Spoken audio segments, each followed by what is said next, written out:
around the steps for a road safety audit, just so you've got kind of the process down pat. It's useful just for when you're going out there for the first couple, that you've just got this framework in place so you can understand what you should be looking out for and who the responsibility, who's responsible for doing what, etc. And we'll also talk about pedestrian safety in particular. So we're just going to focus on one road user, or vulnerable road user as they're known as, which is pedestrians, and we'll talk through their kind of specific needs and specific risks that come up with that road user. Any questions so far, Marissa? Does that sound all good? That does sound good. On the topic of questions, I will, like I explained to you on Tuesday, we're going to try something a little bit different today. Please, you can keep using the chat function to interact with any activities that Max has with you today.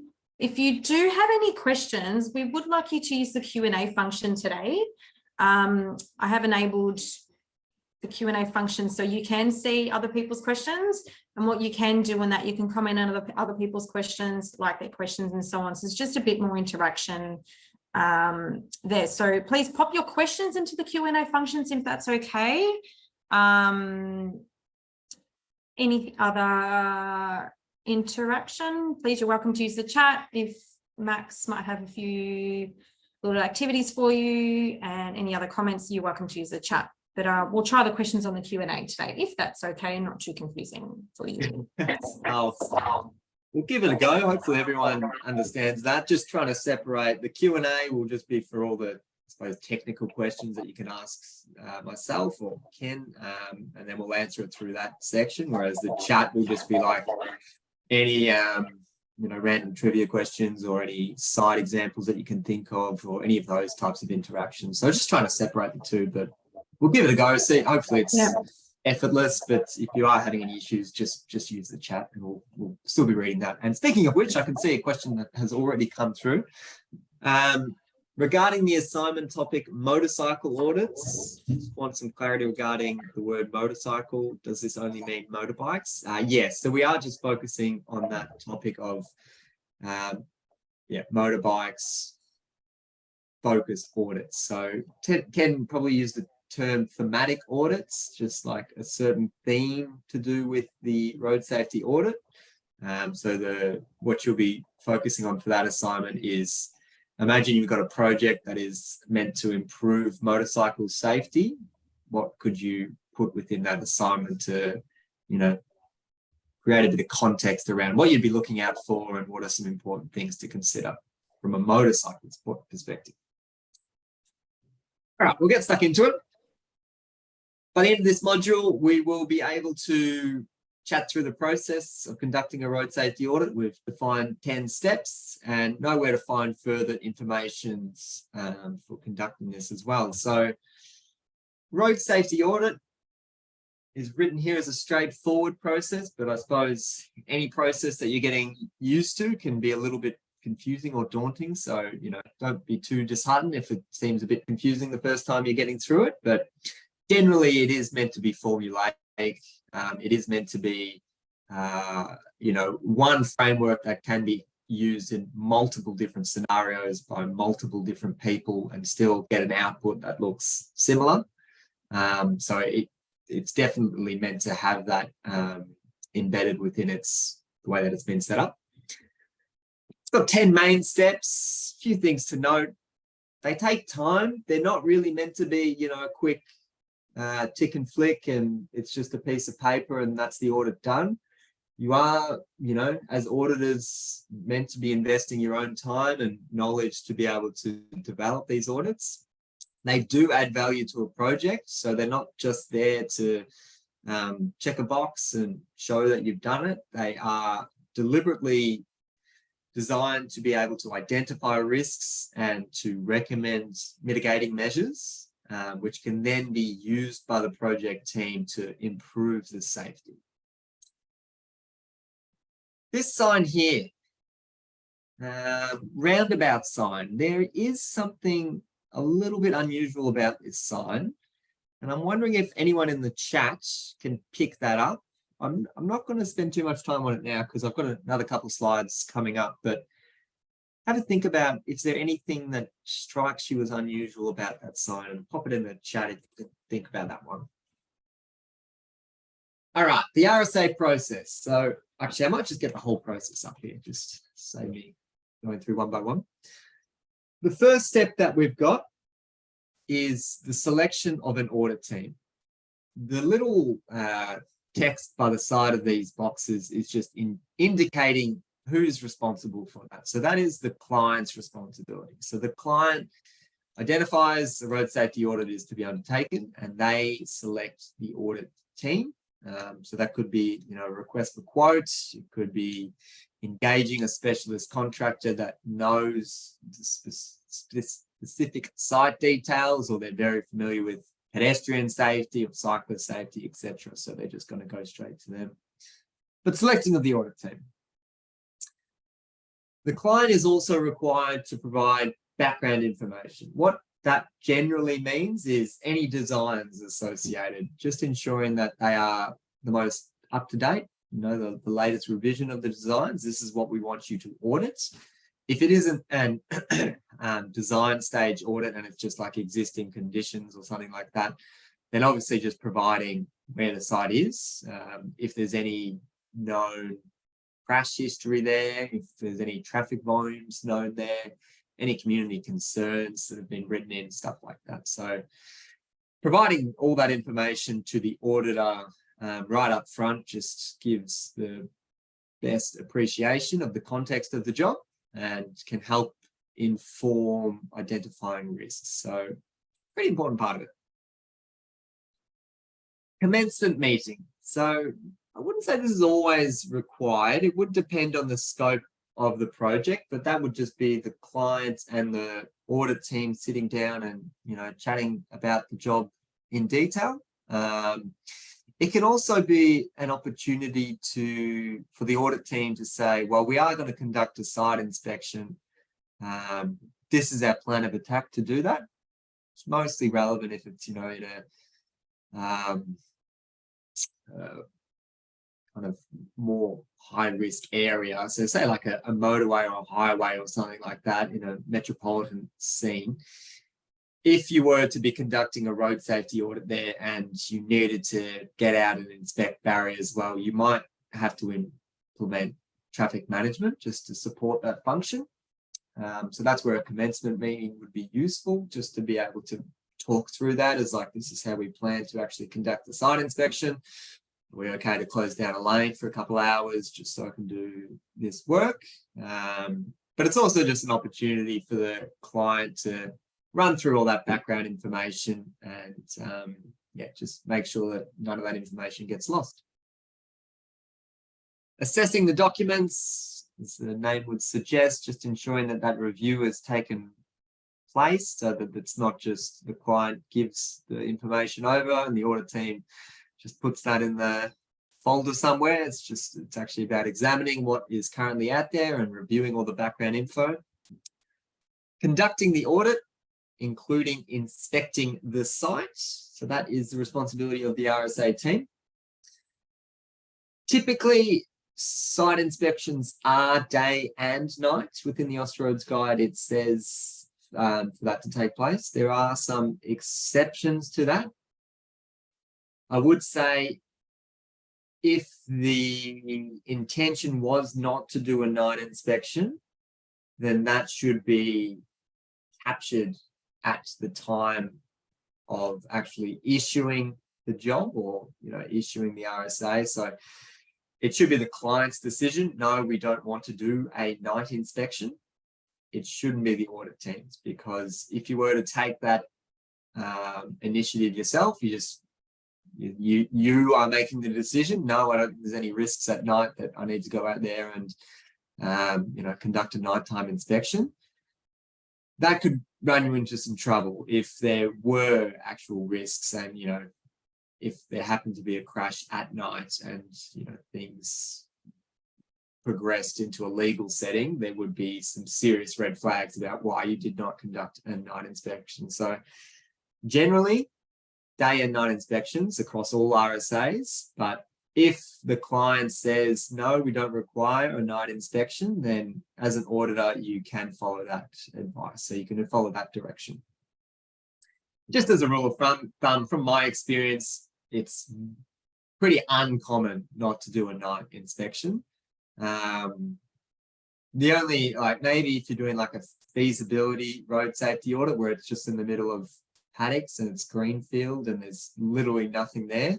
Yep, all right, maybe don't do a night inspection, but generally it is worth, you know, it's not a significant amount of extra hours or investment just to have the audit team go out there again at night and take some photos and review things, you know, in those different light conditions. So something that we strongly recommend. Writing the audit report.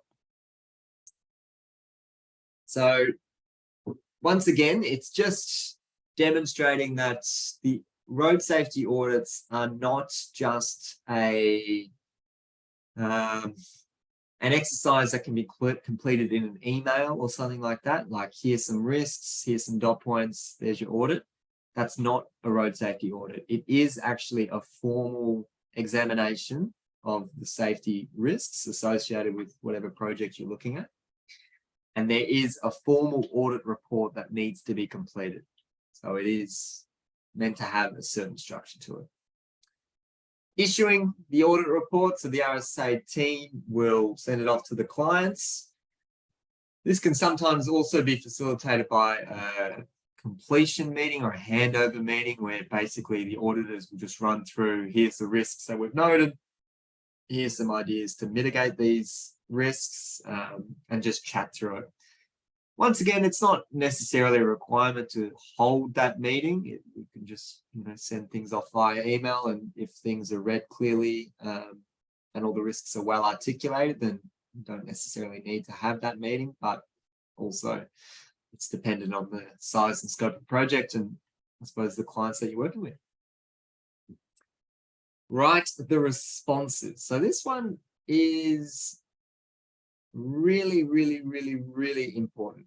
So this is the client's responsibility. So what if you were the clients and you receive a road safety audit,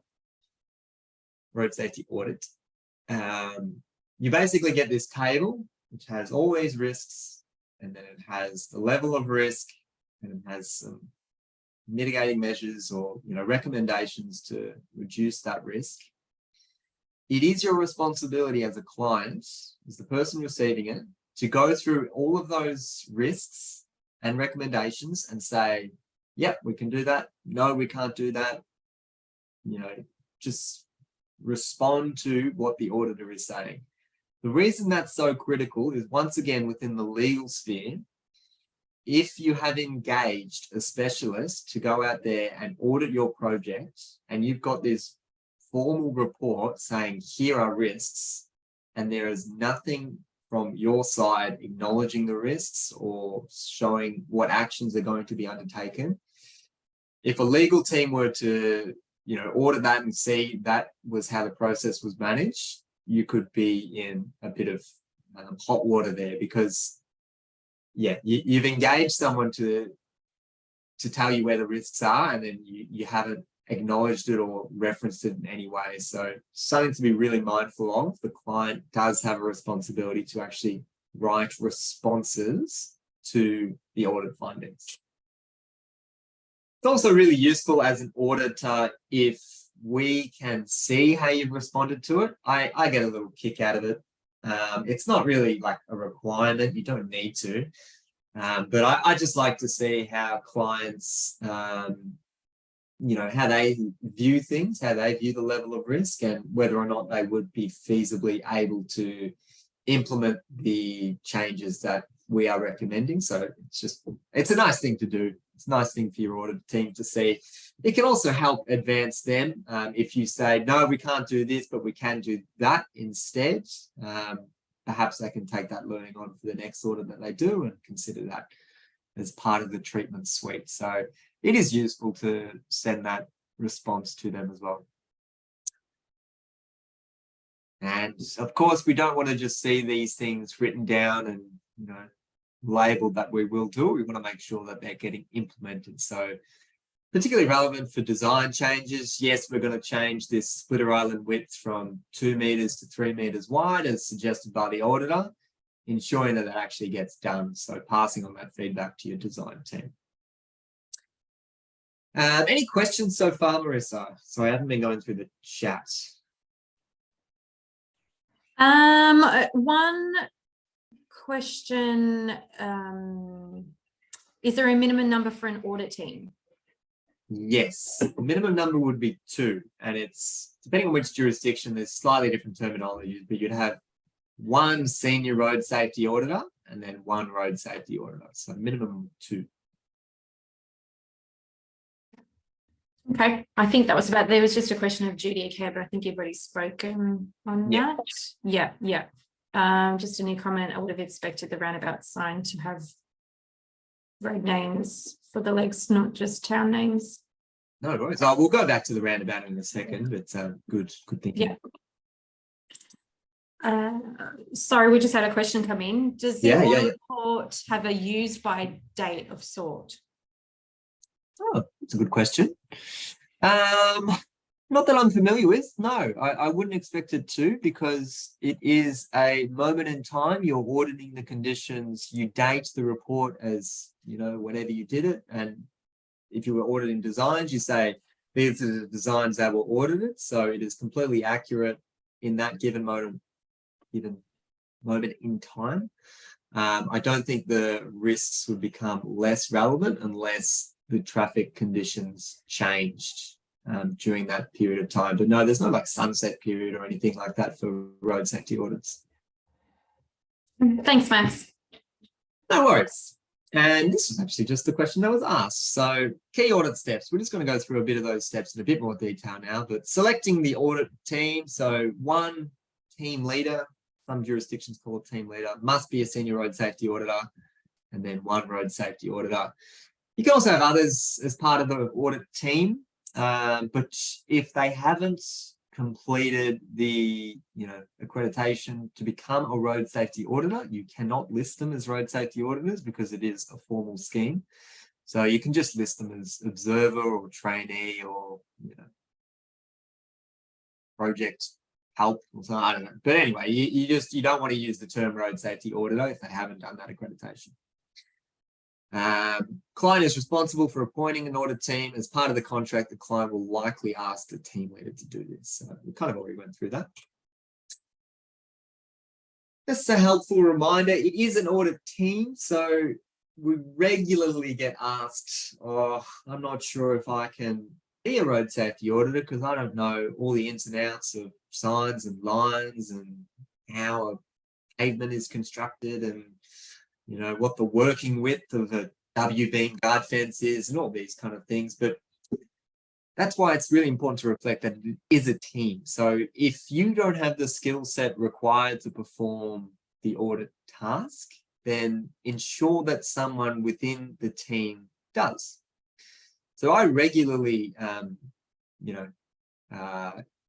discuss with other colleagues at Safe System Solutions when conducting road safety audits, particularly Jamie Robertson, who's a technical lead, because he's just an expert within the barrier space. And if there's ever any designs that I'm reviewing and, it's got very, very specific detailed dimensions and post-facing and all that kind of thing to do with specific products, I review it, but I also get Jamie just to cast an eye across and make sure that he's got an opportunity to identify any risk, because I acknowledge that that's not my strong suit and that's not really where my skills are. Whereas for Jamie, that's his bread and butter. So it is a team, and make sure that you've got adequate skills within that team. Here's a good one. Make sure that all team members are independent of the design. So if you are, for instance, a consultant and you are producing designs, and you are told by your client that, yep, you need to conduct a road safety audit on these, it's yours to organize. It's incredibly important that you do not have anyone that was involved in the design itself auditing it. I'm sure you can all piece together why that could be an issue, because if you were involved in the design, you understand why that splitter island was 2 meters and not 3 meters, or you understand why the lighting column was put here and not 10 meters away or something like that. Like there could be a very specific reason.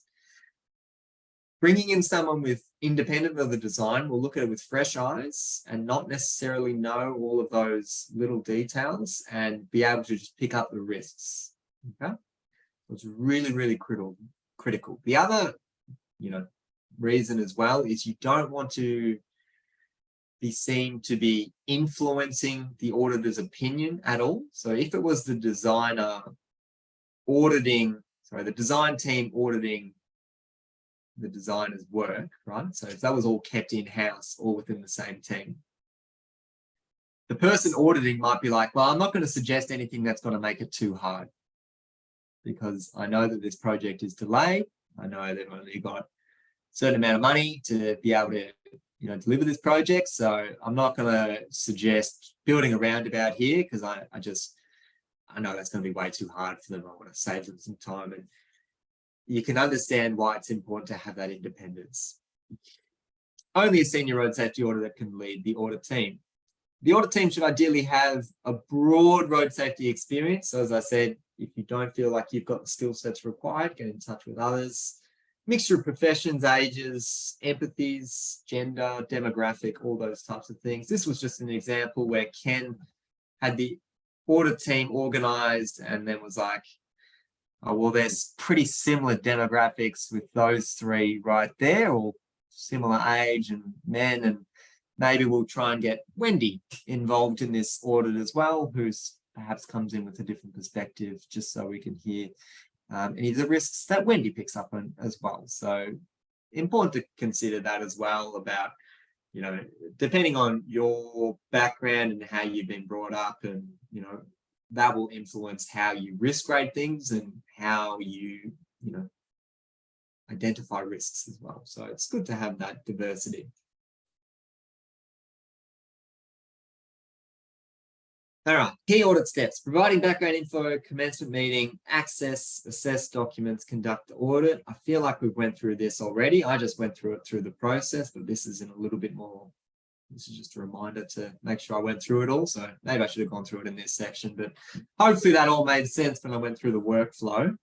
And I touched on that site and day and night inspection. So here's actually an example of a site where, if you are asked to do a road safety audit at this location and the audit team goes out there during the day and it's like, yeah, okay, this is how things look. And maybe you'd be right, like, okay, well, that vegetation's covering up the sign there. So that's not much of not a great look because that impacts on sightlines. Maybe that's the only audit finding that you pick up at this site. Then you drive home, you write out the report and you say you've got to trim that vegetation to make sure that sightlines are good. Job done. But it's also important, as I mentioned before, and why it's strongly recommended to go out there during night, because during the light time, this is what this site looks like. So I'll just go back slide before. This direction sign is not retroreflective. See how it just disappears? You can see that little route numbering sign there, the number 7.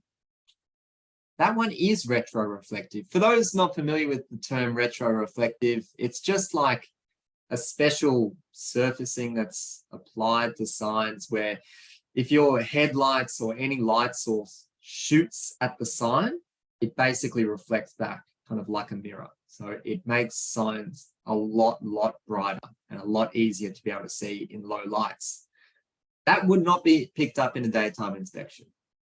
So just one example of why nighttime audits are can be very relevant.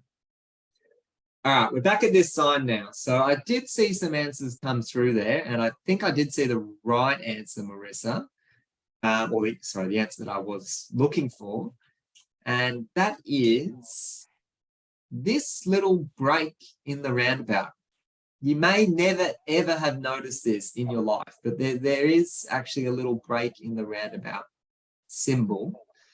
And it's meant to be on the other side. It's meant to be over here. The reason being, intuitively, we drive on the left-hand side here, so we need to drive left and go around in that direction, and then there's the brake. So it's telling you which way the roundabout kind of flows.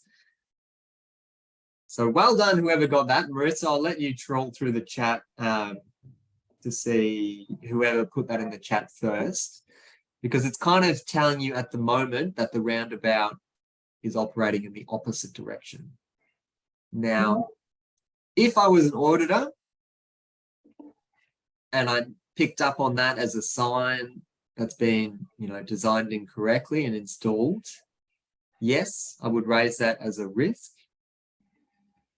The level of risk associated with that is very, very, very low, because not many people would know that. Not many people would be able to look at that sign and be like, oh, okay, so I got to go right around this roundabout as opposed to left. Like, it's a pretty minuscule risk. But at the same time, there are reasons that the designs have specific standards. It's to ensure that they're as easy to read and digestible as possible, and can't be ambiguous. And so this is a clear failure of that. Any questions there, Marissa? Sorry. We do. We have a few questions. Part of the empathies with all road users, is it advisable to try and get someone on the team that has a truck or motorcycle license or walks to work mostly, to have the ability for different points of view and thoughts? Oh, absolutely. That is beautifully worded as well. Eloquence. Let's give a prize out there, Marissa. If you are able to include various backgrounds, various skill sets, as you mentioned, motorcycle background, truck drivers, even maintenance perspective or cyclist perspective, just having that as part of the project team is very, very valuable. So yeah, definitely agree with that statement. Great. How much separation does a member of the audit team need to have from the project team to still be involved in the road safety audit? If you weren't involved in the actual final design process, but completed the work such as condition assessments or traffic modeling on the site that inform the design, is that okay? Oh, okay. Good question. This one is, there is no specific guidance as to what is actually defined as independent and where things get grey. So that still is a requirement of you, as the project team and the client, to determine whether that is classified as independent. Okay, so there's no clear demarcation. Yes, that's independent. No, that isn't. If you are within the same company and it's a large consultancy company, and you can clearly show that this was the design team and then it went over to our traffic engineering specialists who are completely separate, I think you're a pretty strong case to say that that is independent. In saying that, if I was a lawyer, I could be like, well, let me go and check your org chart. That's your boss, that's your boss, that's their boss, that's their boss. That's the same person. You're both filtering down. That's not independent. So there is a degree of subjectivity to what could be deemed as independent. The only advice I'd have there really is, if it makes you feel a bit uncomfortable, or if you don't think that that would pass the pub test, so to speak, if you don't think that that is going to have a good look, it's probably not the right thing to be doing. So yeah, no clear demarcation there, unfortunately, but yeah, excellent question. Something that comes up relatively often, because we produce designs here at Safe System Solutions, and rather than go internal to audit our designs, we tend to just go straight to other subbies and use them as auditors, just to completely make it independent, not being seen to be showing any influence there. Any other questions, Marissa? You're on mute, but I read your lips, so that's fine. No, thanks, Max. That's all for now. So this is just a roundabout sign that is in the correct, the symbol's in the correct location. Any suggestions, and pop this one in the chat. So I said that I would rate the risk as very, very low, as minuscule risk if it had, this type of arrangement with the gap on the left there. In the chat, can you think of any examples where this could be a higher risk, where having this sign displayed in a certain location or locations would be a higher risk? Bit of a tricky question, but have a think about where that risk may be exacerbated.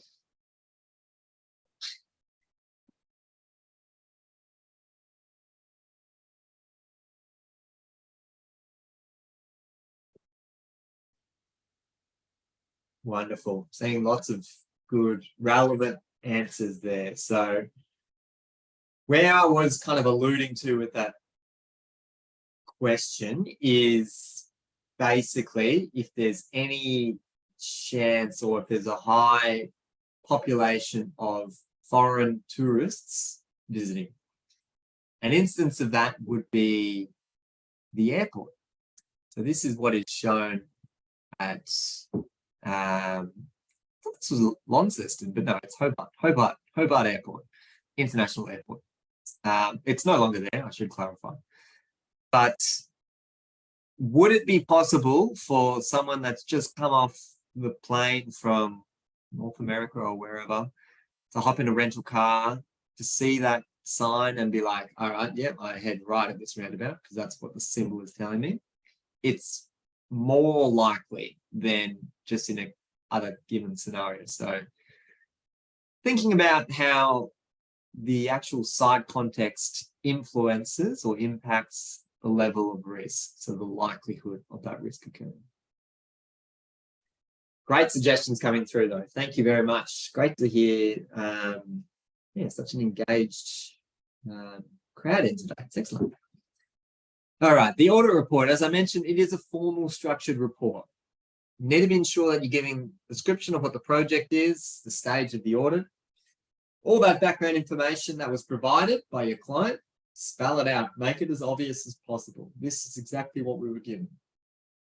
The reason being, if you weren't made aware of, maybe someone's driveway is just being built adjacent your site location that you're auditing, and the client knows that, but you don't.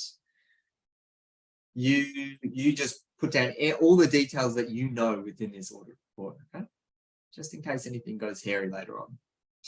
And that's also particularly relevant to design audits, where you as an auditor in this report should be writing, this is the design that I audited. It was issue P3, dated October 2022, designed by X, Y, and Z. Just spell it all out, because invariably that design will go through multiple iterations, and perhaps V4, the next version or revision of that design, has a real doozy of a safety risk in there, and it could potentially come out of the wash. Well, like, how come you didn't pick that up? Well, you can say, no, I audited V3. That was V4. I never saw that design. So really, really important. Make it as overt and obvious as possible there. List of the team members, dates when the audit was carried out, a logically arranged list of safety problems. We give you a template for that. I suggest just use the template, change the colors. If you don't like our green, go nuts. But yeah, we recommend using that. Just a nice way to capture everything. This is a general structure. Feel free to expand on that within your own time. Have a look through that one. Issuing the audit report, completion meeting, writing audit responses, and implementing. Once again, we went through that within the process, so hopefully all of that was clear. What happens to the audit report? So you as an auditor have just gone out, written this beautiful audit report. You put your signature on it, endorse it, and then you give it to the project team, typically via email. As mentioned, you can do it in a meeting setting as well. Both parties keep copies of that audit. Okay. The project manager or the client is required to respond in writing to all the recommendations. Responding is vitally important and unfortunately is often overlooked, but it must become a part of your organization process when you do have a road safety audit that comes through, that you do have somebody that is writing responses to those recommendations. All comes back to ensuring that there is not just a report that's being done without any acknowledgement of it. There is a paper trail of these are the risks, this is what we're going to do about it. Okay, really, really critical. Now, responding to an audit report. If you are the client or project management, you're receiving the audit report, remember what you write as responses could become a public document. It is FOI-able. Okay, so a member of public could be like, I want to see the road safety audit conducted on that new bicycle lane because I'm not convinced those safety risks are adequately mitigated. You'd have to hand that over. And I should also say that that has happened multiple times in my career where I get notifications from an FOI team at a council or a state government, and they say, hey Max, just to let you know, we are giving over the road safety audit report that you did 6 months ago at this intersection because a member of public has requested it. Like, okay. Yeah, I've always wondered what would happen if I object to that. I'm not sure if I have the power to, but just a reminder that as an auditor and also as the person responding to the audit, that report in its entirety can be accessed by members of public. So it's good practice to respond in writing to the audit team as well. As I mentioned before, if you are responding within the report to all those recommendations, give that feedback to the audit team as well. Now, there are some common misunderstandings within this space. Basically, you as the client are required to acknowledge and review all the risks and recommendations that come through. But at the end of the day, it is still your project. If an auditor has come out and said, you know, this is a high risk and I'm really concerned about this, and instead of doing this, you need to do that, you as the project manager can say, no, I cannot do that. If I were to do that, this project wouldn't be worth $20,000, it'd be worth $20 million. Or I cannot do that because that would involve the demolition of a very important heritage item within that area, which would not be accepted by the community, and you can close that out.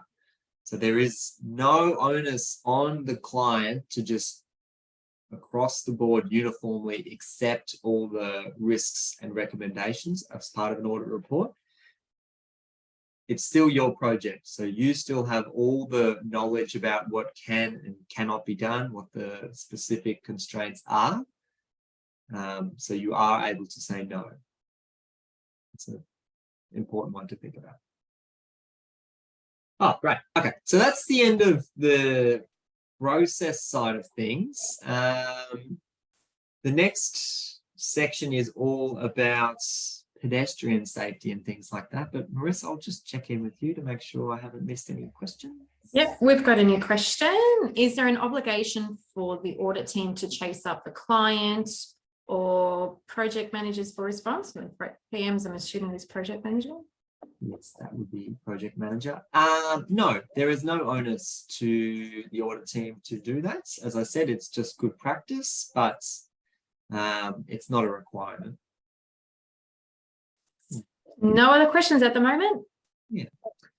From my own practice, yes, I think I would follow up on audit reports just to see, you know, how the client has basically taken those risks and recommendations that I provided, but no, it's not a requirement. You don't need to do that as an audit team or an auditor. So good question. Okay, I'll get into the next the next part of our presentation today. which is pedestrian safety. Oh, sorry, Marissa. Just had another question come in before Yeah. you kick off with the next session. Let's go. There is a bit of judgment. There is a bit of a judgment call involved in the risk assessment. What if the PM and the auditor have conflict? Now, that is another situation I have been involved in, where a road safety audit team may identify risks at a certain risk level. So I'll give the actual example that I use. Let's just keep this between us. But basically, there was an audit team that went out and did completed a road safety audit of a rural highway and 100 kilometers per hour, relatively high volumes of heavy vehicles. And across the board, every single risk identified was intolerable. Okay, so basically the worst case, basically catastrophic, every single risk that was identified. The project team received that and were like, absolutely, these are risks, but is it fair to say that every single one of these risks identified is intolerable? And that's when the project team decided to engage another audit team, which happened to be Safe System Solutions and myself, to conduct an independent audit as well. So we went out and did the exact same exercise as another audit team. We were not given any of this information, that there was already an audit team that's done this. Right? So they didn't tell us, oh, by the way, this has already been audited. We just want to make sure that you've got, we want to see your perspective. They didn't tell us that. Right? We only found that out afterwards. So we went in there with fresh eyes, did our audits, low, medium, high risks, all those kind of things, and then presented that to them. And then they were like, yeah, that's more aligned with what we were expecting to see. So yes, there is subjectivity with auditors, particularly if you are new to road safety auditing. It is very, very likely that you will be risk rating things much higher than they are. So it is very common to just be like, that seems like the worst design in all of humankind, and there's no way we can implement that. That is absolutely extreme risk. Can't do it. Really common to do that. So that's one way you can, I suppose, mitigate that if you are the client is, well, let's go out there and see if we can get another fresh set of eyes to review this same piece of work. Hopefully that answered the question. Yeah, I think so. I Thank you. went on a rant there. I forgot the question. That's okay. The more information, the better. Day and night considerations are generally clear. To what degree should weather and or time of the year be considered?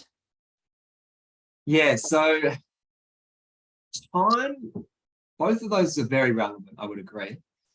If you are working outside, if you've got a local road and you're installing wombat crossings and it's near schools, I would certainly be trying to inspect that during pickup drop-off times where volumes are highest, so you can see where the desire lines are and things like that.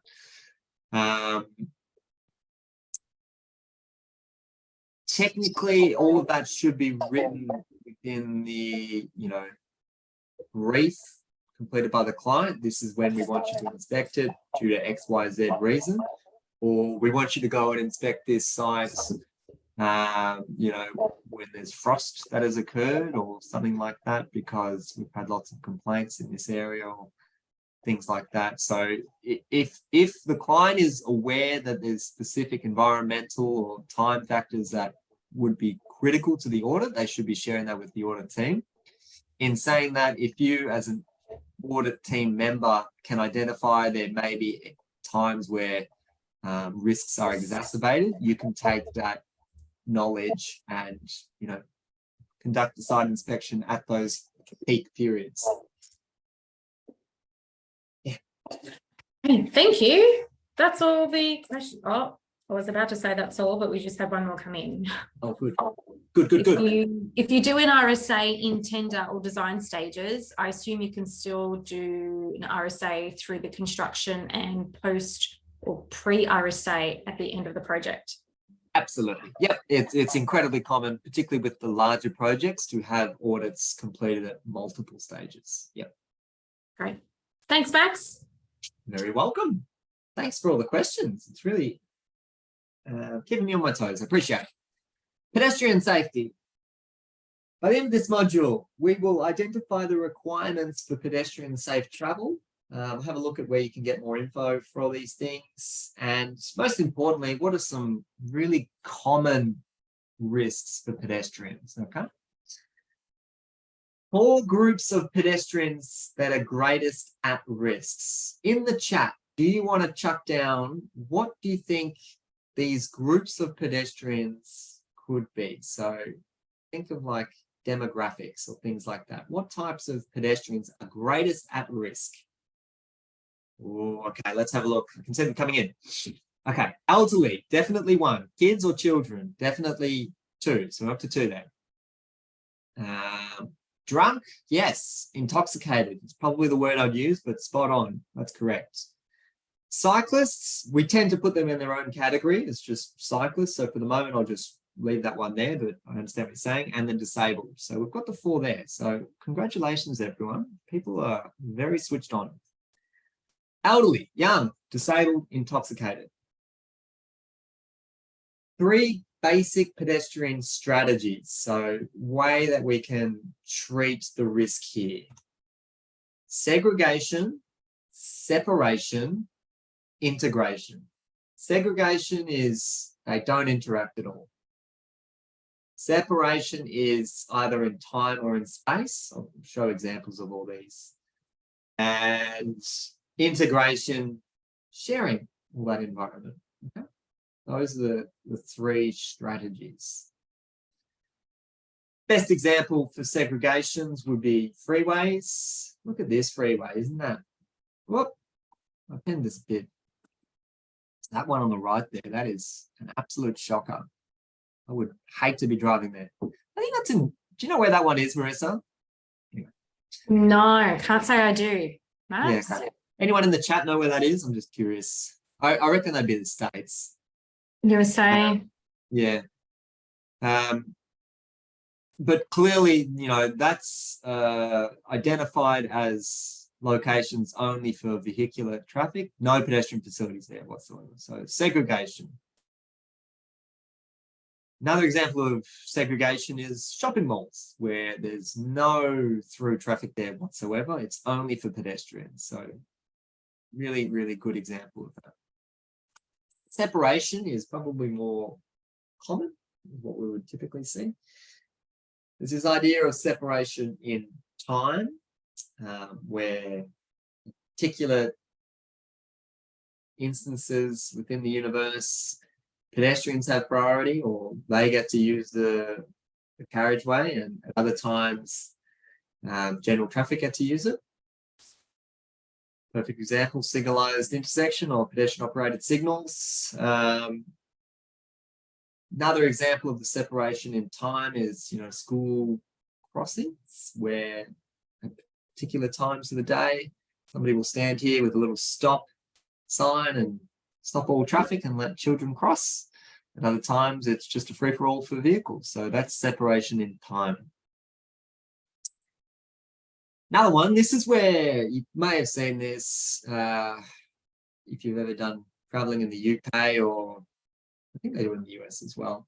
But this, any idea what this treatment is called? I might let that in the chat as well, but where pedestrians can cross in any direction.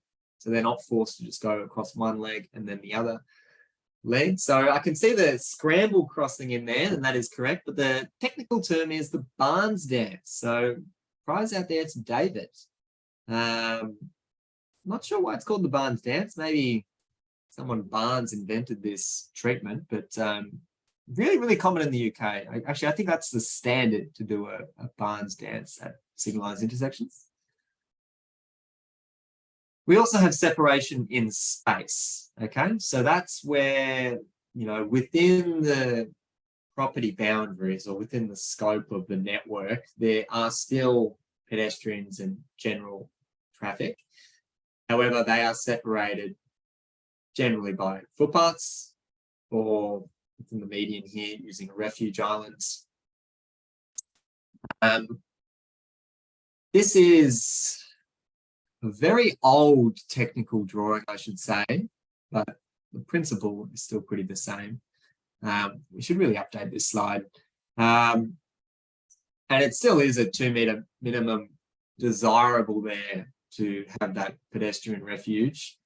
But a good way to kind of think about this in your head is if there was a parent crossing in a stroller with their young child and they were having to wait in the middle here, that parent basically needs to make the call as to whether they themselves want to be in the live traffic lane or they push their young child into the live traffic lane. So the 2 meter minimum, although desirable, it's far from that.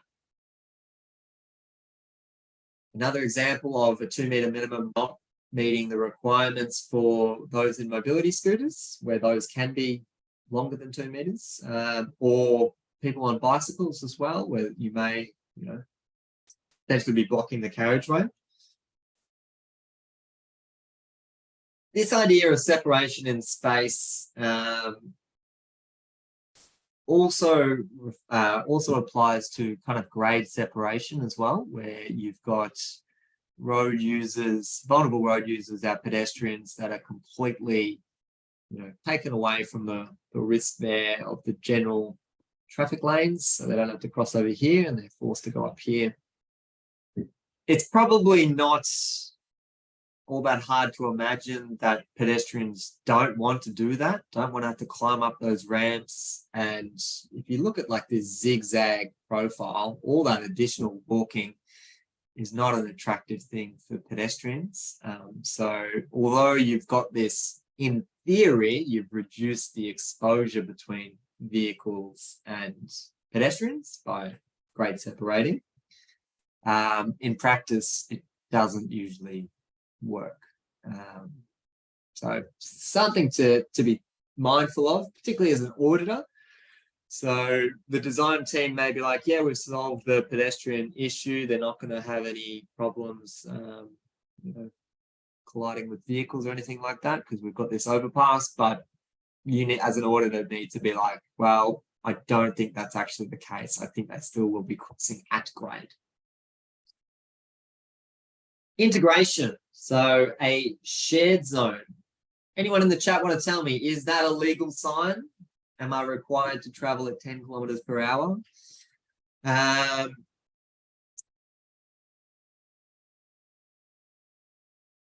For a few seconds. But shared zones is this idea of it's no longer the carriageway is just where cars have priority. Now pedestrians have priority. We are sharing that space. Okay. Yes, that is a regulatory sign. You are required legally to travel at 10 kilometers per hour, including if you're riding a bike. You're also a user within that area. Here's an example of one in Eastern Victoria, down in Sale, of a shared zone.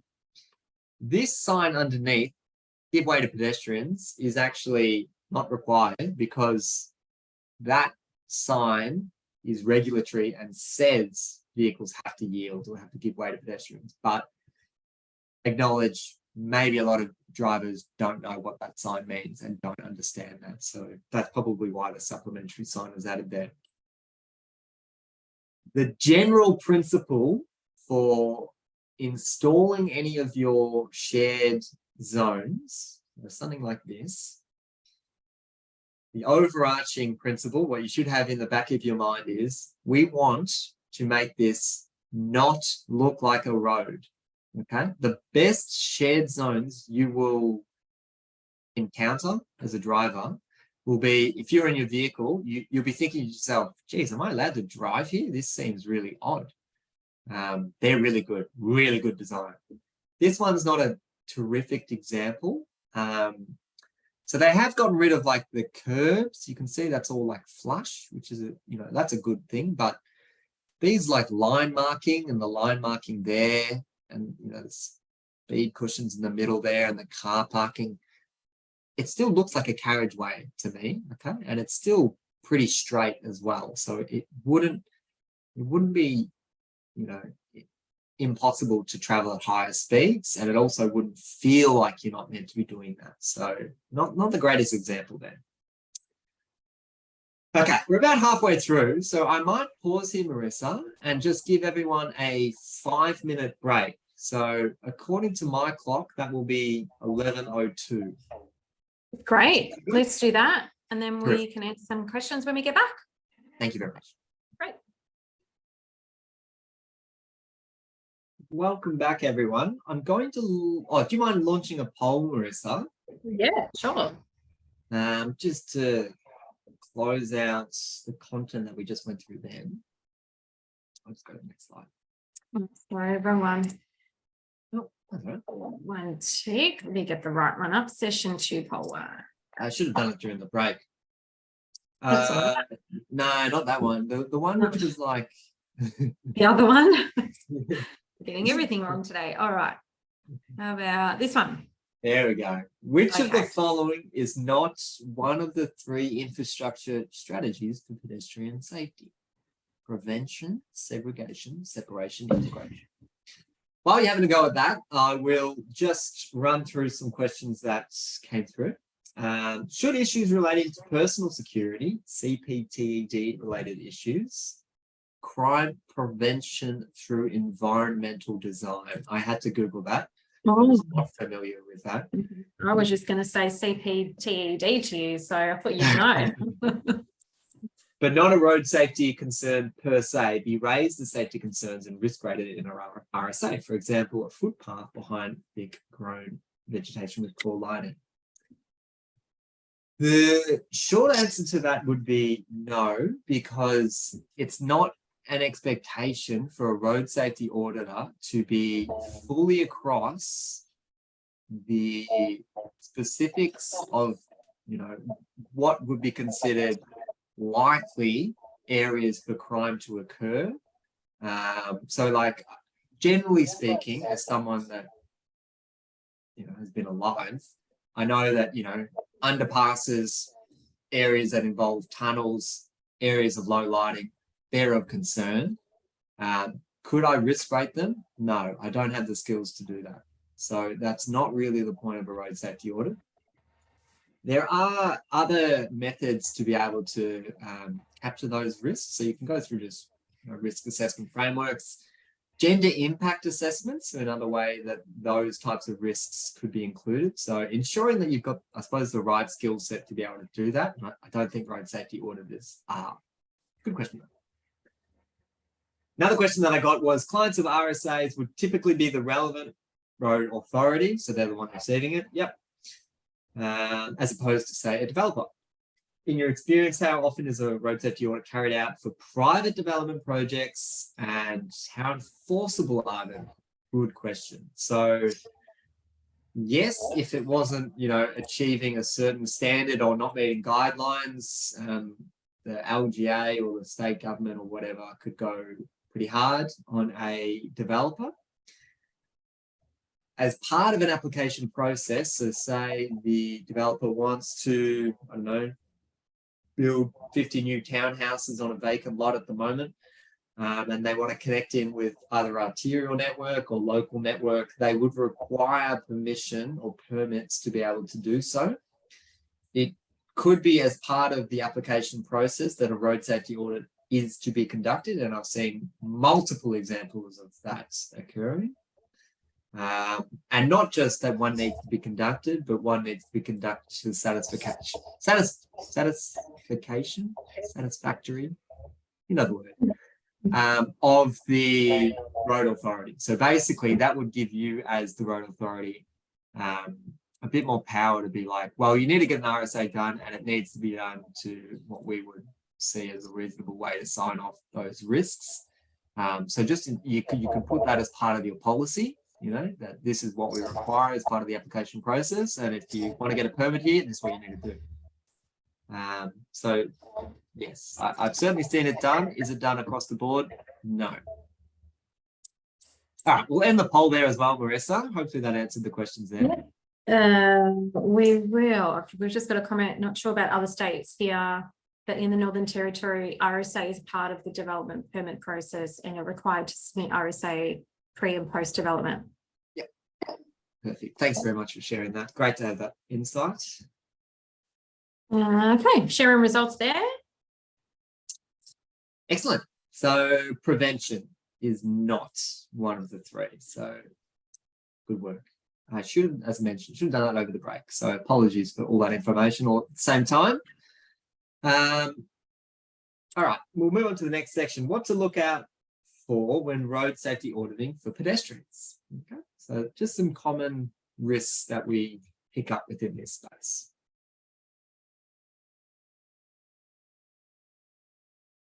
Vegetation blocking sight lines. Very, very common. And this is a grown person that is about to cross over this zebra crossing here. If that was a child, they would be completely obscured by that vegetation. That's a really, really common one. So ensuring that there's nothing there that can be blocking those sight lines, just to give the greatest chance possible to be able to, for a motorist to be able to see any oncoming pedestrians and give way to them. A few minor things that you may have noticed or may not have. Those yellow signs are actually the old walking leg sign. The new one is like this fluoro yellow green. So that's an old standard. So you could mention that in the audit report. That sign in particular, it's blank and it appears to be blocking vision to the sign behind it. I'll just get rid of that. Just other things that you can note, I suppose. But the big one there, I would certainly want to be addressing those sightline issues, because you certainly want to be seeing crossing pedestrians before they're actually on the zebra crossing. Another pedestrian issue, I mean, you've probably heard multiple news articles in the past of events like this happening, but pedestrians just waiting at the corner of intersections and heavy vehicles coming around, and as they're sweeping, they actually collide with pedestrians, resulting in serious injury or death. Heavy vehicles do require a lot more room than passenger vehicles. Okay, so something to be mindful of if you are auditing designs where there are pedestrian facilities and you know that there's heavy vehicle network within the area and there's turning movements that are required to be facilitated. Ask the question of the designer, have swept path checks been completed? And not just have they been completed, but show me them, show exactly how that movement looks and whether pedestrians standing here are safe to do so, or whether vehicles will be tracking over that space. It's surprisingly common to see intersections failing that check. Here's an example where there are no pedestrian facilities, and if you weren't savvy to pedestrian demands, or you didn't know the area, or you didn't go at a high demand time, you may not know that this is actually an incredibly common route for people to walk up and down, because the shops are just up there. Reason this could be an issue, and admittedly, at the moment it's just grassy verge, and we haven't got the money to put footpaths everywhere. But the reason that you may bring that up is because in wet conditions, or if it's just been a downpour and this is full of mud, that pedestrian is likely walking in that bicycle lane now. So they're going to be walking in that shoulder. So they've gone from their off-road facility onto the carriageway. That's a much, much bigger risk now, okay? So having a bit of that intuition about this is how it looks today that I'm out there, it's nice and dry, but what could potentially happen and what would be reasonable to expect a pedestrian to be doing within that space. Another example of this situation occurring where, this pedestrian has a desire line. This is where they want to go, so that's where they will go. You can't just block off all pedestrian accesses. If you put a fence here and said, no pedestrians here, pedestrians will jump that fence or they'll walk around it. So rarely is pedestrian fencing the right option. There are some examples of it though. But this one in particular could be of concern because you can see you've got this crest in the alignment there, meaning as that person kind of walks a little bit further along, they then become hidden, and just the kind of in the alignment of that carriageway as well. If they were to, as I said before, if this was all mud and stuff like that, and they were to access the carriageway, it's quite a precarious situation. Marissa. Max, for vegetation obscuring pedestrians, when taking photos, is there any preference or requirement to take photos from where the driver of a vehicle would actually be at appropriate driver eye height to assess the hazard better? Oh, I'm loving these questions. Prize out there for that one as well. In an ideal world, absolutely. You would take the exact perception of the risk that you were talking about. So you're worried, go back to in this example, the photo has clearly been taken from just at the curbside or, you know, adjacent that verge area there. Whereas a motorist would have this perspective over here looking there. Yes, in an ideal world, you would take a photo from that perspective. Also, pragmatically, we do not want any auditors using a phone or a camera whilst driving, okay? If you can set up a dash cam, drive through that, you've got that situation all snapped up beautiful. No dramas there at all. However, generally, if you're doing an audit in this scenario, you would just be walking around all these different locations. So it's probably easier to set yourself up there as opposed to setting yourself up on the slip lane and potentially putting yourself in harm's way. So there's a balance there. Ideal scenario, yes, you get the perspective of the driver. However, only if it's safe to do so. Yeah. And David has said a drive-through with a video can help as well. Yeah. Yeah. Chris has provided a Google Maps link to Vermont South Shopping Centre. I'm not sure if there was something else to follow with that, Chris, or I think is that the location of this? Is this Vermont South Shopping Centre? Is this Hanover Street? Oh, yeah. He said, sorry, that was the actual location.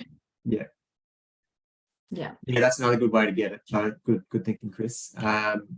With our cycling audits, what we do at Safe System Solutions when we do them is we actually put a 360 camera on our helmet and we ride through the area. And so you do get the cyclist perspective of what it feels like riding in the bike lane, and you actually get to see the actual lived experience of the cyclist in that area. So that's the way that we do it within cycling audits. And it's just a really cool thing as well, because you can watch the video and then just zoom around, you see all the different angles and things like that. Anyway, I digress. Another wonderful example of, just thinking about what pedestrians want, where they want to go. It's referred to as desire lines. I'm sure you've heard that term before. This is in Footscray. And the crossing point from curb to curb is that direction, but the train station is over there to the left of the screen. So you can see this person here is heading to where they want to go. They're not going to step out of their way. You may have also noticed that there is pedestrian fencing set up to deter that movement. But once again, pedestrians will do what they want. You know, if they feel like they can escape all that fencing, or they feel comfortable jumping over that fencing, they will do that. So it's rarely.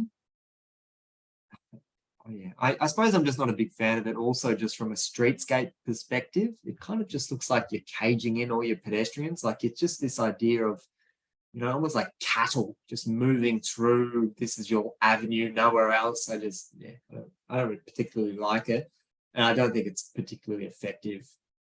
The caveat I'll say with that is outside pubs and outside clubs, because there have been numerous examples where intoxicated patrons either step out onto the footpath or stumble out onto the footpath and go onto the live carriageway, or there's a brawl outside a pub or a club and it steps onto the live carriageway. Pedestrian fencing in those scenarios can actually be pretty useful because it just ensures that those people who are under the influence are somewhat separated from the live carriageway. So there are examples of, you know, people being killed after having a few pints at the pub and, yeah, not going onto the carriageway. Here's a good one from a LinkedIn post of, you know, you can design for one thing, but if it's not meeting users' desire lines or what they want, they won't use it. There's heaps of these examples around. You know, this is leading into a wombat crossing where that type of movement is just not attractive. Take the shortest route possible. You'll see these all over the place. They're called goats traps. It's kind of what I refer to them as, but yeah, they're everywhere. And they're actually kind of useful because they can tell you, if you were a designer, like, okay, or if you're auditing, that's where the desire line is, because you can see there's already been a history of people walking in that direction. So it can give you good info as to where pedestrians are going to and from and where they want to travel. We don't see too much of this within our jurisdictions of, you know, crossing busy motorways and things like that. That would generally be done via overpasses, grade separation. However, road safety auditing is international. So it is possible that some of you may, you know, visit third world countries or countries where this is common practice. So something to consider and acknowledge is a risk. This is a pretty interesting example. I've got two photos here. This one is from obviously the driver's perspective of this local street. And the next photo I'll show you is taken about here. Okay, so that's what it looks like from a footpath perspective. So I'll just go back and forth a little bit. That's what it looks like for a road user, so vehicles. That's what it looks like for pedestrians. Question in the chat, who has right of way? Pedestrians crossing there or general traffic? So that's what it's like for the general traffic. That's what it's like for pedestrians. Give you a second to have a think about that. Bit of a tricky one.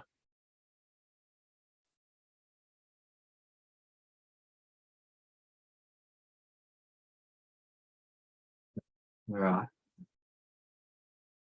Got a bit of a mix there, which is what I was expecting to see.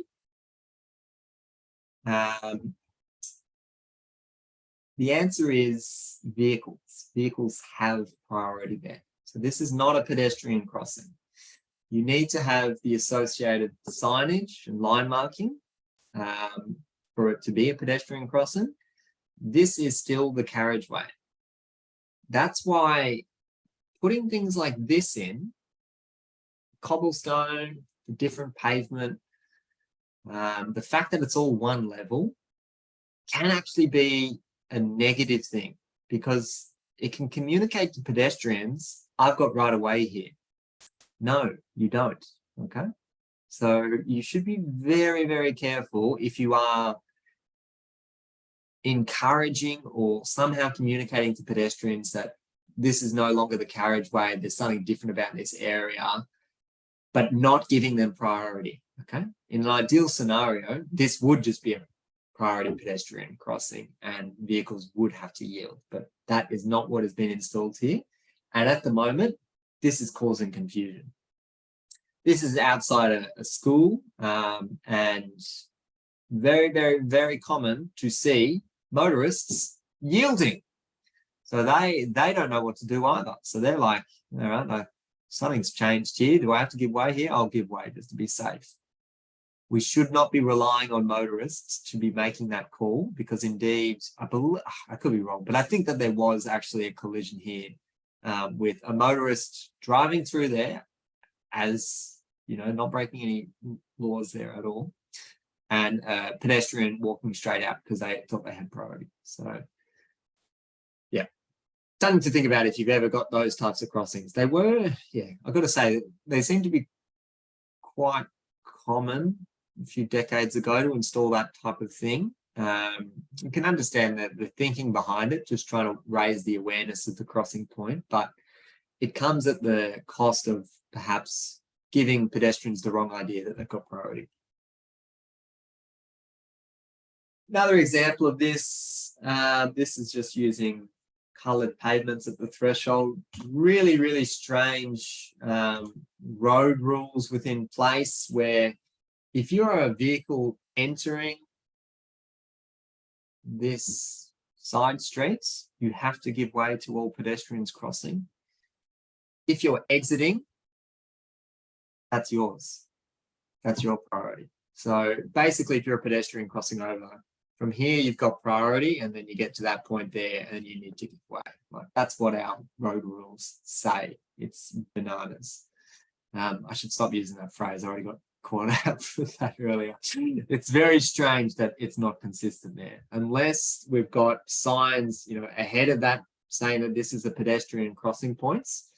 Then we're basically creating that priority confusion, which is not what we want to be doing. Another example of very, very confusing as to who would be giving way to who here. This, like, instinctively, I'm looking at this and expecting to see the pedestrian crossing signs, but there isn't any. So vehicles still have priority through here. So if you're walking across there, you need to be giving way. Just another example of that as well. This one is probably another concerning one. Maybe this one is Launceston Airport. Yeah, Tassie Tiger Bar, Mole Creek Hotel. Anyway, it's definitely a Tassie, obviously, Tasmanian airport. I'm pretty sure it's Launceston. This is like the pickup drop-off point. The traffic, I believe, goes that way. This raised area here, who has priority there? It's so confusing. You just need to put some zebra markings there and put some signs to say give way so motorists are aware. You just want to avoid that confusion at all costs. I've got lots of these examples. I'm just going to flick through them. This is what you need to be doing if you've got a pedestrian crossing. You need to ensure that you've got that sign, see those walking legs, and then also, you know, you'd have the zebra markings as well, which is a little bit faded there. But it needs to be shown that that is actually what gives it regulatory or a legal status. It needs to have those signs and line marking. Signs and line markings. And it's on a fluorescent yellow-green, so no longer that old yellow. That's across slip lanes as well. These signs are not meant to indicate pedestrians, this is where you go. They're not directional, okay? So they, as I mentioned, they're regulatory. They are saying pedestrians have priority here. They shouldn't be used with an arrow like that to say this is where pedestrians cross. So that's not an example of one. If you were to be signing this space here, I would just sign this as a shared zone. Just say this is 10 kilometers and all traffic must yield in this. I wouldn't be using those signs. Probably something that I'm sure we're all aware of, but maybe not all installers are. Hopefully the installer here, hopefully it wasn't designed like this, but these pedestrian signs are facing the pedestrians. That's not the intent. The intent is that they face traffic. So if you are traveling in these directions, you see the sign, you know that pedestrians have priority there. So they just need to be turned around a little bit. All right. Speaking of all those pedestrian crossing points, let's have a look at this example of one. And pop down in the chat any suggestions you can think of for this site. I'm not saying redesign it, because I'm just saying this is what we've currently got. What can we tweak about this location to improve the safety for pedestrians crossing here? I'll give you 2 minutes. Max, while we're waiting for those answers there, just a question, where can we find out the rules and reference for determining who has the priority? So there used to be clear metrics about, how many pedestrians are crossing in peak hours, what's the number of lanes being crossed, what's the traffic volumes, etc. Yep, okay, all of those scenarios meet X condition, therefore install a wombat crossing or install a zebra crossing, etc. We are moving away from that, and instead it is going to be guided by a principal decision, acknowledging that if you are not, that pedestrians are vulnerable at all of these conflict points, regardless of there's 100 or 1,000 a day. So it's somewhat gives you a bit more flexibility as what to be installing, and it's less prescriptive. So yeah, there's an ability, to shoot for the stars there and hopefully get your things like wombat crossings or raised crossing points installed there, because there's no longer that prescriptive requirement of meeting certain conditions to be able to install that feature. Thanks. Lots of activity in the chat, lots of people popping in their suggestions. Wonderful. Sorry, I won't go through all of them. I can see lots and lots of suggestions coming through. Certainly the vegetation trimming, I saw that one come through. You could even look to, maybe even duplicating the sign. So there's one there, one there. Maybe that's overkill actually, but another one that I thought was quite relevant, and if this has been mentioned in the chat, Marissa, feel free to give out a prize, but this bin location, if you're a pedestrian, you're walking this way, particularly if you're a young, shorter pedestrian, and vehicles traveling in that direction, that bin is a perfect obstruction. If this kind of intersection, if the layout of this was flipped around the other way, so the bin was located here, wouldn't be as much of an issue, because you'd have vehicles traveling there, pedestrians crossing there, you can see each other. Okay. Having the bin on that side of the quadrant or that side of the crossing point impacts on those sight lines. And you can see probably the reason that they've opted it for that side is just to mirror what's being done there. But that comes at the cost of ameliorating those sight lines. Question there from Anthony, is that Port Campbell? I'm really sorry, I had no idea where this was taken. Waves Bar and Restaurant. I'll give someone a prize if they want to Google that and see if that's in Port Campbell. Here's another real example of a pedestrian crossing.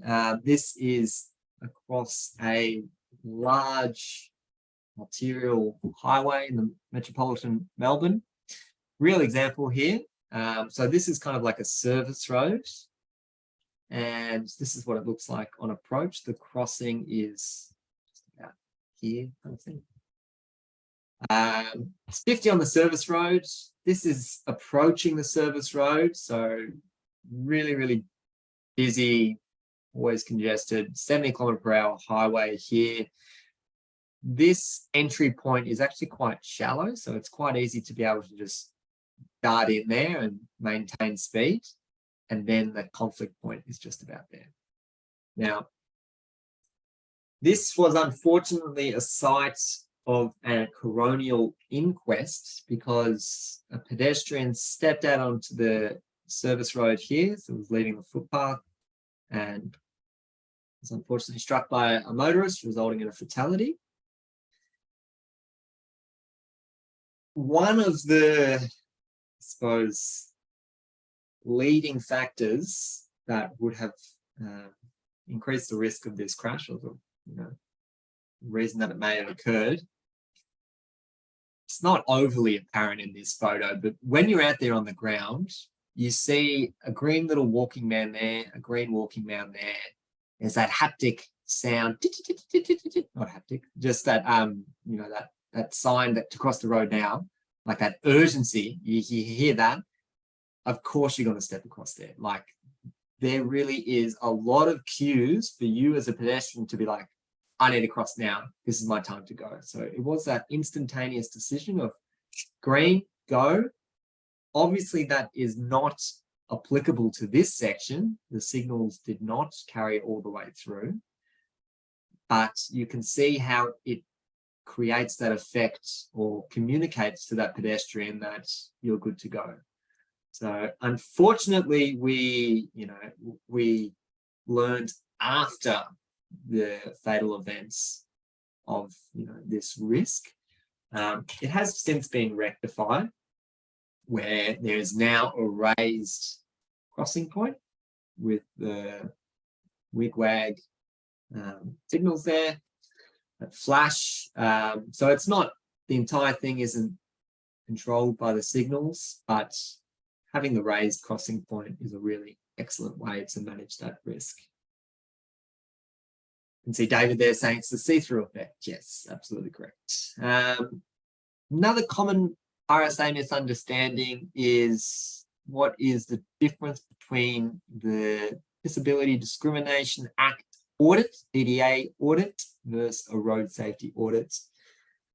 I guess I would offer the similar advice that I said with regards to the personal safety. You may be able to pick up some obvious DDA concerns within a road safety audit. So if these TGSIs are not in the right direction, or half of them are missing, or there's uneven footpaths or things like that, you could certainly pick those things up in a road safety audit. But a DDA audit goes into much more detail and it's specialist basically. So they are two different things. There would be overlap between a road safety audit and a DDA. However, you couldn't replace one with the other. They're not meant to be that. In fact, it'd be very, very uncommon to see a road safety auditor who would feel comfortable covering off all of the requirements to complete a DDA audit as well. So separate specialty skills. But yeah, back to that comment before, if you pick up any of those things that you note as an auditor, you can certainly write about them. There's no issues, but you're probably not going to know, what size braille needs to be installed on this bus stop. So people with vision impairments need to know what bus they're catching. Like, that's part of a DDA audit. Okay, so they're separate things. There's no way a road safety auditor would know that. Well, you might. Maybe you do. I certainly don't.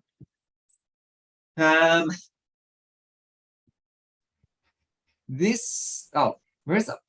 Oh, no, that's okay. Did you want I thought you were going to have a pause there, but we have a question.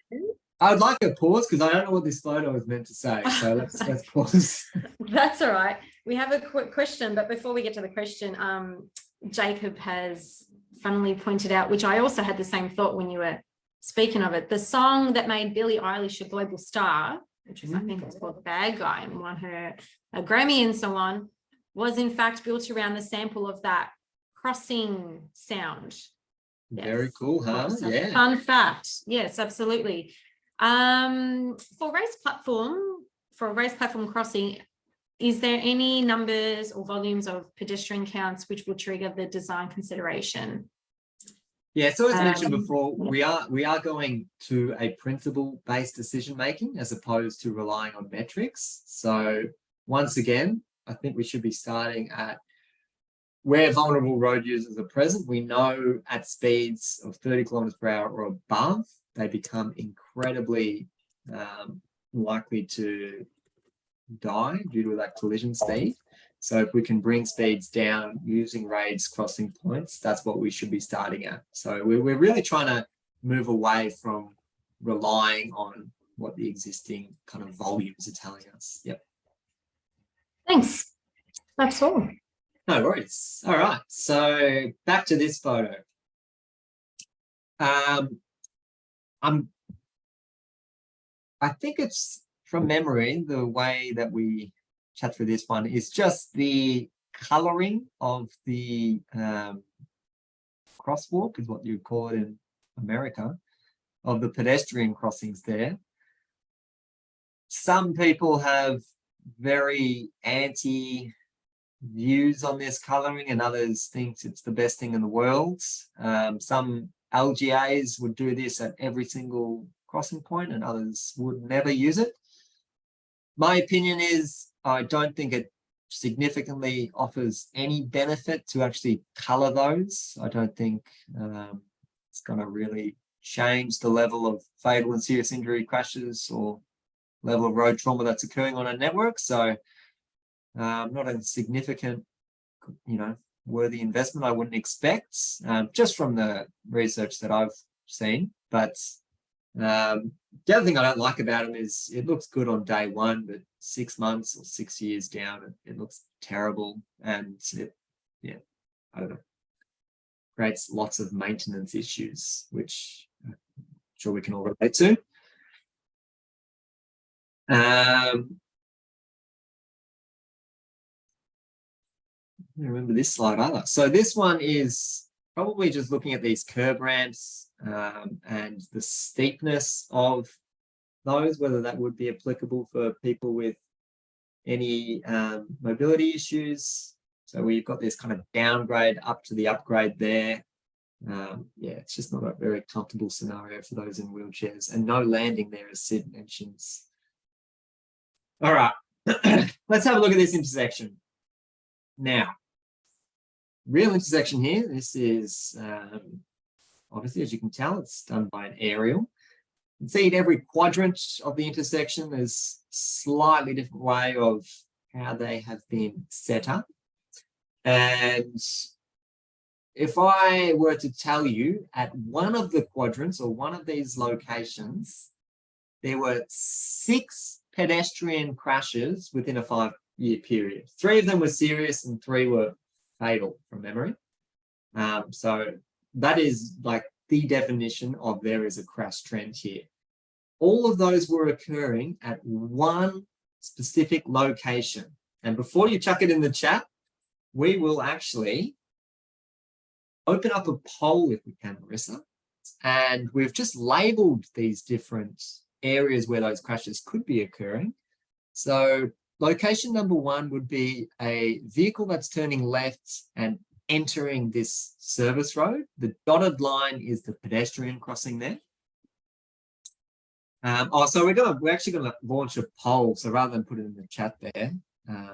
Sorry, I am trying to launch a poll, but I'm having that's fine. Just having a few technical difficulties here. It's not letting me launch it. So perhaps let's go to the chat. Okay, sorry, that's fine. Chuck it in the chat then. All good. Chuck it in the chat. See, we're flexible here.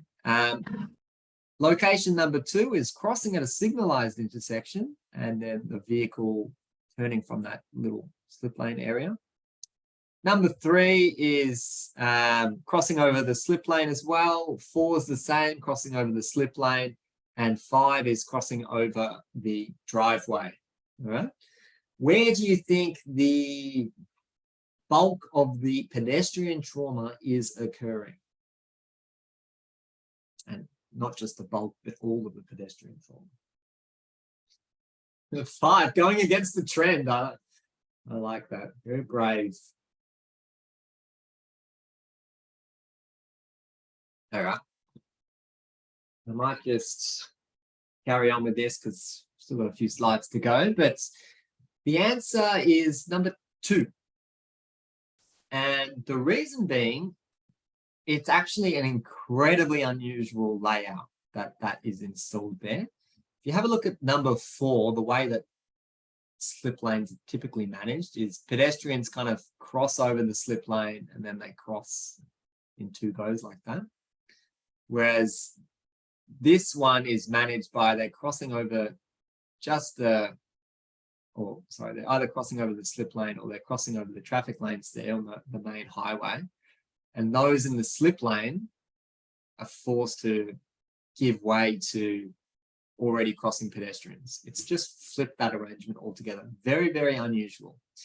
If a design RSA was undertaken, you would expect an auditor would pick up on that, and that would be a significant risk. And the reason for that is, if you imagine if you're driving along here and you're turning left, intuitively you're looking out to the right. You're looking for oncoming traffic. If you also know that there's green lights here for those through traffics on that leg, you know, yep, I'm sweet. I can just put the foot down and I can go through this. So you wouldn't be expecting to see a crossing point there for pedestrians. It's just incredibly unusual. So this one did get redesigned, as you can see here, in a more typical arrangement. By no means is this,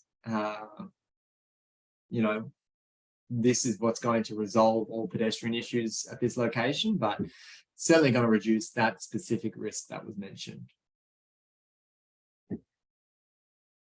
Back to that point about when we should be conducting road safety audits, just in terms of time of day. Absolutely.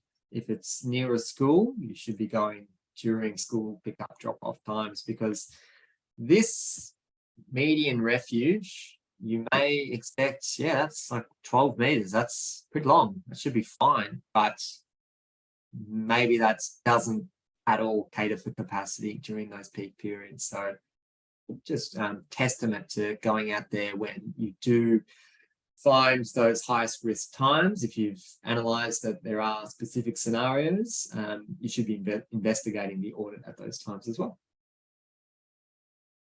All right, just a few pedestrian treatments. So we've talked about risks. Well, how can we manage those risks?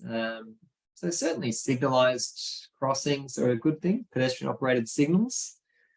There's this technology which is used or attached to those pedestals or the pedestrian operated signals, and these are called puffin crossings. Basically, they have a radar on them, so those radars look like this, and it basically scans the crossing. If there's still pedestrians crossing, it's going to give you a green light until you've crossed over. Yeah, so it's not going to leave you halfway through the crossing point and then, you know, you get the flashing red or the red and then general traffic start. It's going to ensure that you've safely crossed. So that's a really good thing to be investigating if you've got ability to implement puffin crossings, toucan crossings. There's all these weird names for crossings. I'm not sure which traffic engineer was so enthusiastic about creating funny names for these crossings, but a toucan crossing is where you have a separate lantern for cyclists. Legally, cyclists are not allowed to ride across a signalized crossing point. That does not happen in practice, but legally they could be fined for that. So putting in that bicycle lantern just gives legality to that movement. And that is referred to as a toucan crossing because two can cross. That one is fairly intuitive, but the other ones are very strange to me. Pelican crossing. This one's the default in the UK. So this is where you've got the red lights, right? So you stopped at traffic, and then before, like immediately here it goes green, whereas Pelican is it flashes amber, basically just reminding you, hey, check out for pedestrians first before you go with the green. Okay, so it's got that, just another little phase. The Pelican crossing, another bird name for a crossing. This one, it won some type of funny name award in the UK, a humped pelican crossing. It's just a raised pelican crossing, but I'm not sure why that one never got sense checked, but maybe that's not the most sensible thing to be doing. I'm sure that sign gets stolen incredibly often. This one, I've got to say, I've never seen this one, but it does exist, a Pegasus crossing. The reason that you may be installing this is because technically a horse is considered a vehicle. And if you've got horses crossing a carriageway at these locations, if you were just to have the standard lanterns with the walking person, technically it'd be illegal for the horse to be crossing there and you could be fined. So a Pegasus crossing has its own lantern and the button is also higher up, so it's easier for the person to push. I'm not sure why it's called Pegasus.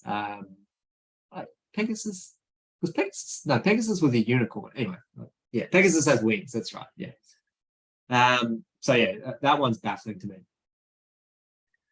All right, a few more slides, and then we will give you a bit of time just to work on your quiz and assignment. First thing I'll make a note of is, as I mentioned, there's no expectation for those completing road safety audits, particularly as you're just getting stuck into it, to be able to be completely across all the technical information and all the different risks and scenarios and things to look out for. This, what we went through today with pedestrian risks are common kind of risks that we regularly see when we conduct road safety audits. If we were to put down every single risk that we've ever nominated, this course would be, 6 months long, and, it would be, so by no means is that an exhaustive list. Instead, a really good way as you're getting used to the audit process is to refer to the Austroads guide to Road Safety Part 6. There is a prompt list, okay? Basically just get you thinking about certain things, well, are there pedestrians crossing there and where their desire lines? If we were to put,